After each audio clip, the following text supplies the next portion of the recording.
মন্দিরটা তৈরি করেছিল আজ থেকে 350 বছরেরও বেশি আগে। এখানে জমিদার থাকতেন, জেলেরা মাছ ধরতে।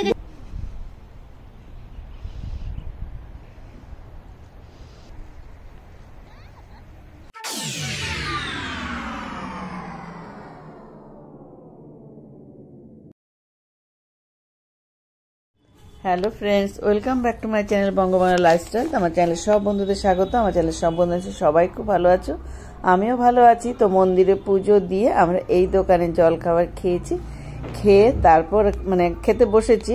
খেয়ে তারপর আমরা দেখতে যাব গঙ্গাসাগরের সাইট সিন, যতগুলো স্পট রয়েছে সেগুলো একটা টোটো ভাড়া করব, করে তারপর আমরা রওনা দেব। তো আমাদের টোটো ভাড়া করেছি আমরা, বা টোটো ভাড়া নিয়েছে 500 টাকা করে। তো আমরা কিন্তু মন্দির দেখা শুরু করে দিয়েছি। আমাদের প্রথমে দেখো টোটোতে করে যাব, চলে এসেছি একটা মন্দিরের সামনে। তো এটা হলো শনি মন্দির, বড় ঠাকুরের মন্দির। এই হলো মন্দির। তো আমরা গিয়ে এখন ঠাকুর দর্শন করব। এরপরে রয়েছে আরও যেগুলো স্পটগুলো রয়েছে সেগুলো হলো দুর্গা মন্দির, তার পাশেই থাকবে বিশালাক্ষী মন্দির, মনসা মন্দির, মনসা দ্বীপ আইলা স্পট। 1986 সালে নতুন একটা মন্দির তৈরি হয়েছে, তার মধ্যে রয়েছে গোষ্ঠ মন্দির, জগন্নাথ মন্দির, শিব মন্দির। তারপরে যাব আমরা রামকৃষ্ণ মিশন, তারপরে বাসুকীনাথের মন্দির, তারপরে যাব সমুদ্রের পাড়ে, যেখানে মাছ শুকোতে দেওয়া হয় সেইখানে।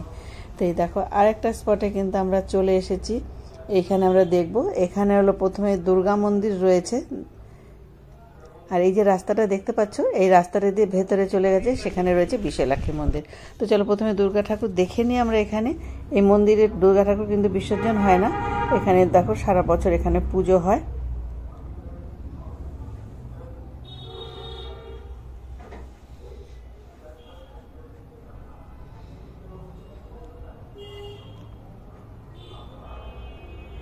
তারপর চলে যাচ্ছি আমরা বিশালাক্ষী মন্দিরে।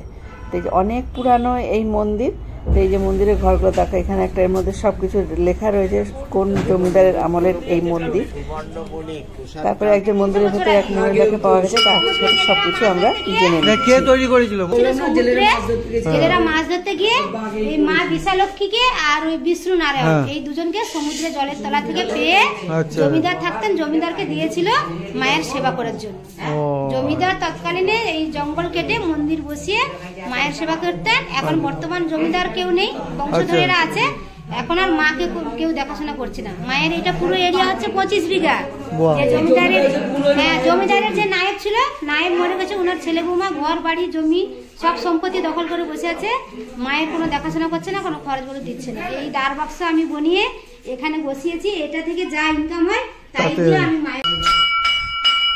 তো এই হলো মা বিশালাক্ষী ঠাকুর, তার পাশে রয়েছে শিব ঠাকুর, শিবলিঙ্গ রয়েছে তার পাশেই, আর তার পাশেই রয়েছে নারায়ণের মূর্তি। তো এখান থেকে এবার আমরা চলে এসেছি মনসা মন্দির আর মনসা দ্বীপ দেখবো, যেটা আয়লা যে স্পটটা তৈরি হয়েছে আয়লা ঝড়ে সেইটাতে। এটা হলো মনসা মন্দির। এই যে মনসা ঠাকুর রয়েছে। তো আমরা রাস্তা দিয়ে টোটোতে করে আস্তে আস্তে কিন্তু এই গঙ্গাসাগরে অনেক মনসা মন্দির আমরা দেখতে পেয়েছি, অনেক বেশিরভাগটাই কিন্তু মনসা মন্দির। তো এই যে আমরা যাচ্ছি এখন যেখানে আয়লার ঝড়ে ক্ষতিগ্রস্ত হয়েছিল সমুদ্রের পাড়, সেইটা দেখার জন্য। এই যে রাস্তা, এই যে দেখো পুরো ভেঙে কিন্তু আয়লার ঝড়ে একদম কেমন হয়ে গেছে, বাঁধ ভেঙে গিয়েছিল এখানকার। আর এই যে সমুদ্র,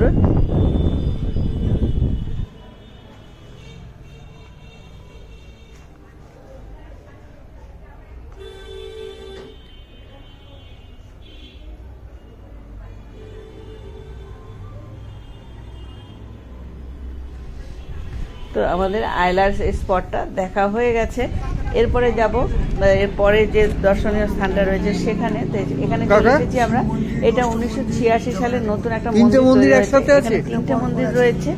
এই যে দাদু এখানে রয়েছে, মন্দিরের দায়িত্বে, ওনার কাছ থেকে জানতে পারলাম এখানে রয়েছে হলো গোষ্ঠ মন্দির, জগন্নাথ মন্দির আর শিব মন্দির। তো চলো সবটা তোমাদেরকে দেখিয়ে দিই। এই যে এটা হলো জগদ্ধাত্রী মন্দির। এই জগদ্ধাত্রী ঠাকুরের পাশে কিন্তু আরো বিভিন্ন রকম দেবদেবী রয়েছে এখানে। আর এটা হলো গোষ্ঠ মন্দির, আর এটা হলো শিব মন্দির। শিবলিঙ্গ, বড় একটা শিবলিঙ্গ কিন্তু মন্দিরের ভেতরে রয়েছে, যদিও গেটে তালা দেওয়া, ভেতরে আমরা ঢুকতে পারিনি, একটু বাইরের থেকে মানে মন্দিরের চাতালে ঢুকতে পেরেছি, মানে প্রত্যেকটা মন্দিরের ভেতরে, ঠাকুরের ভেতরে, মন্দিরের ভেতরে কিন্তু আমরা ঢুকতে পারিনি, মন্দিরে তালা দেওয়া ছিল। আর শিব মন্দিরের চারিপাশে দেয়ালে শিবের বিভিন্ন রকম মূর্তি খোদাই করা ছিল, পাশেই ছিল একটা পুকুর, তার মধ্যে কিন্তু ছোট ছোট মাছ আমরা দেখতে পেলাম। এবার ওখান থেকে চলে এসেছি আমরা রামকৃষ্ণ মিশনে। তো এখানে ছাত্রদের মানে পুরানো ছাত্রদের পুনর্মিলন অনুষ্ঠান ছিল, আর এমনিও আমাদের টাইমটা ঠিক মতন আমরা আসতে পারিনি দেখে বন্ধ হয়ে গেছে কলেজ মানে আশ্রমটা। তো বাইরে থেকেই আমরা এটা ভেতরে ঢুকে বাইরে থেকেই আমরা দেখে নিচ্ছি।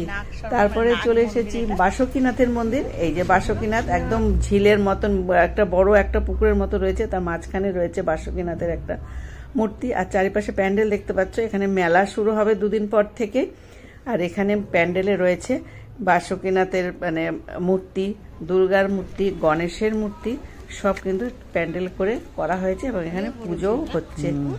দেখো 3 দিকে 3টে গেট রয়েছে পুকুরের, এখানে হয়তো লাইটের ব্যবস্থা করা হবে মেলা উদ্দেশ্যে। এই দেখো গণেশের একটা মূর্তি রয়েছে বড়, এখানেও একটা পুকুর রয়েছে, যে পুকুরটা রয়েছে পুকুরেও বড় বড় মাছ রয়েছে। তারপরে আমরা চলে এসেছি একদম সমুদ্রের পাড়ে, যেখানে নাকি মানে মাছ শুকিয়ে শুটকি মাছ করা হয় সেখানে। দেখো বালিটা কি সুন্দর করে মানে জোয়ারের জল এসেছিল যখন, তখন বালিটা কি সুন্দর মানে সাজানোর মতন মনে হচ্ছে। আর এই যে দেখতে পাচ্ছ এগুলো হলো মাছ, এগুলো হলো চিংড়ি মাছ। তো এগুলো তো দেখছো যেগুলো, সেগুলো একটু বড় বড়। চলো আরো এগিয়ে যাবো, আমরা দেখবো নেটের মতন প্লাস্টিক পাতা রয়েছে, তার উপরে কিন্তু মাছগুলো শুকোতে দেওয়া হয়েছে। আর তোমাদের দেখিয়ে দিচ্ছি, দেখো মাছগুলো কিভাবে এরা মেলছে। দেখো এই দেখো শুকাতে দিচ্ছে, প্লাস্টিক নেট পাতা আছে, একটা চালনির মতো নিয়ে তারপর নেটের উপর কি সুন্দর করে ছড়িয়ে ছড়িয়ে দিচ্ছে।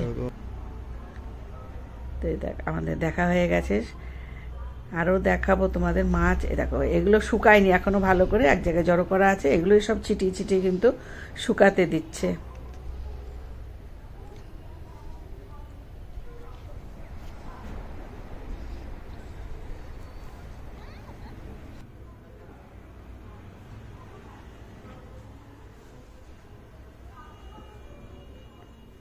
তার এই যে দেখো এগুলো একদম গুড়ি গুড়ি চিংড়ি, এগুলো কিন্তু শুকনো হয়ে গেছে, এগুলো এক জায়গায় জড়ো করা আছে, এর ভেতরে কিন্তু প্রচুর বালি রয়েছে, আমরা হাত দিয়ে একটু দেখলাম। তো এই যে দেখো পুরোটাই এখানে কিন্তু চিংড়ি মাছ শুকানো হচ্ছে, মানে শুটকি মাছ তৈরি করা হচ্ছে এই সমুদ্রের পাড়টাতে। আমরা যে গঙ্গাসাগরের সাইট সিনটা দেখলাম, এটা দেখতে কিন্তু 2 থেকে 2.5 ঘন্টার সময় লাগবে, আর ভাড়া তো তোমাদেরকে বলেই দিয়েছি। তো আজকের মতন এই সাইট সিনের ভিডিওটা আমি এখানে শেষ করছি। তো তোমাদের যদি ভালো লেগে থাকে তো একটা ছোট্ট লাইক করে দিও, আর কমেন্ট বক্সে জানিও যে কেমন লাগলো। আর তোমরাও কিন্তু গঙ্গাসাগর ঘুরতে গেলে এই সাইট সিন কটা মানে 6টা পয়েন্ট কিন্তু তোমরা অবশ্যই দেখবে। আর আমার নতুন বন্ধু যারা আমার এই ভিডিওটা এখন দেখছো, আমার চ্যানেলটা এখনো সাবস্ক্রাইব করোনি, তারা তাড়াতাড়ি সাবস্ক্রাইব করে দিও, আর পাশে থাকা বেল বাজিয়ে দিয়ে অল করে দিও, যাতে সবার আগে আমার সব ভ্রমণের ভিডিও তোমাদের কাছে পৌঁছে যায়। আজকের মতো টাটা।